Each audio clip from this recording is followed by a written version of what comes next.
Eileen Wuornos was an American woman born into a tumultuous environment marked by familial instability and abuse.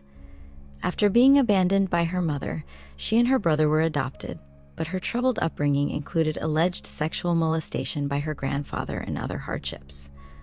Wuornos became a wanderer, supporting herself through prostitution and accumulating a history of arrests for various crimes, including armed robbery. In 1989, she was implicated in the murders of several men, including her first victim, Richard Mallory, whom she claimed had attempted to assault her. Wuornos confessed to these killings, asserting self-defense against sexual aggression, a claim that garnered mixed public reactions. Her trial and subsequent execution in 2002 drew significant media attention, sparking discussions on gender, violence, and the impact of abusive backgrounds, particularly in the context of women's criminality.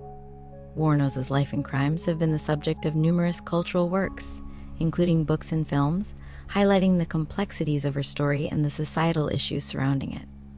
Aileen Wuornos, American serial killer, born February 29, 1956, birthplace Rochester, Michigan, died October 9, 2002, place of death Stark, Florida. Major offenses: prostitution, robbery, and murder active, December 1, 1989 to November 19, 1990. Locale: Northern and Central Florida. Sentence: death by lethal injection in 6 separate sentences. Early life: Aileen Carol Wuornos was born into a troubled family. Her parents were teenagers and separated not long after her birth. Her father, Leo Pittman, was a child molester who was committed to mental hospitals in Kansas and Michigan before committing suicide. Her mother, Diane, abandoned Aileen and her brother Keith in 1960. Diane's parents, Lori and Britta Wuornos, legally adopted the children later that year. Wuornos later claimed that Lori, her grandfather, had sexually molested her, and that Britta, her grandmother, was an alcoholic. Wuornos was sexually active from an early age and later reported that one of her partners was her brother. In 1971, to a son at a Detroit maternity home, her brother may have been the father. During the summer of that year, Britta died, officially of liver failure. Aileen's mother then accused Lori of killing Britta, claiming that he had also threatened to kill his grandchildren. The 2 Wuornos children became wards of the court, but Aileen dropped out of school and became a wanderer, supporting herself by prostitution. During the 1970s and 1980s, she was arrested for numerous petty crimes, including disorderly conduct, drunk driving, assault, and shoplifting, as well as prostitution. Criminal career: on her brother's death in 1976, Wuornos received an insurance payment of $10,000, but she spent the money on her legal fines and on a car that she wrecked. Later that year, she hitchhiked to Florida, where she lengthened her record with arrests for armed robbery of a convenience store, passing forged checks, auto theft, and other charges.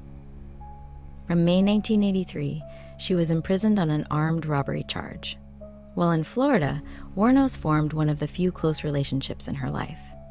She met Tyria Moore, a woman originally from Ohio, in a gay bar in Daytona, Florida. The 2 women became lovers and friends, traveling together and sharing difficult lives. Police officers who arrested Wuornos under various aliases frequently noted her hostile attitude.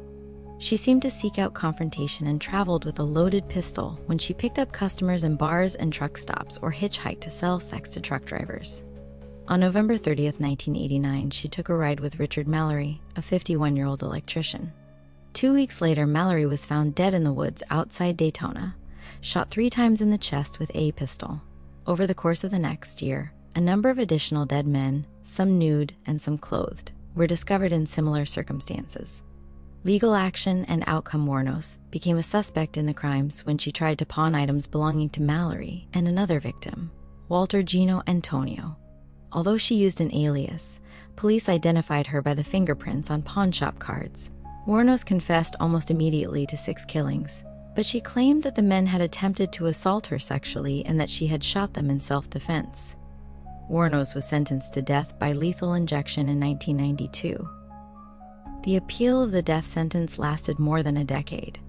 In November 1992, Dateline NBC reporter Michelle Gillens discovered that Mallory had served 10 years in prison for violent rape, giving some credibility to Wuornos' claim that she had been assaulted. During her trial, Wuornos also obtained an advocate in the person of Arlene Prahl, reporting that she had received instructions in a dream to help Wuornos. Prahl and her husband legally adopted the troubled woman. Nevertheless, the United States Supreme Court denied the appeal in 1996, and the state of Florida executed Wuornos on October 9, 2002. The trial and conviction of Aileen Wuornos drew wide public attention and became the basis of numerous books, plays, an award-winning film, and even an opera.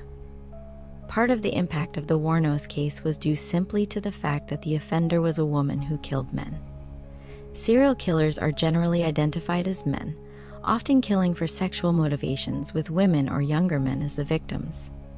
Thus, Wuornos was frequently billed as the first female serial killer, although there have been many women who have killed multiple victims. Part of the impact of the Wuornos case was also a result of her defense. Wuornos maintained that she had been sexually abused throughout her life, and that the men she had killed were attempting to sexually assault her. The troubled childhood raised questions about the degree of responsibility held by someone who has been repeatedly attacked. Moreover, the revelation that her first victim had been a rapist suggested that there may have been some element of truth to her claims. Some feminist social critics took the Wuornos case as an illustration of the condition known as battered person syndrome, a psychological reaction to repeated brutality. The moral complexity of the Wuornos case appeared in the acclaimed 2003 film Monster, which told the killer's story from the time she met her female lover until she was convicted of murder. The film portrayed Wuornos as an individual who had been abused by everyone in her life except the lover, and as someone who deserved a certain amount of sympathy.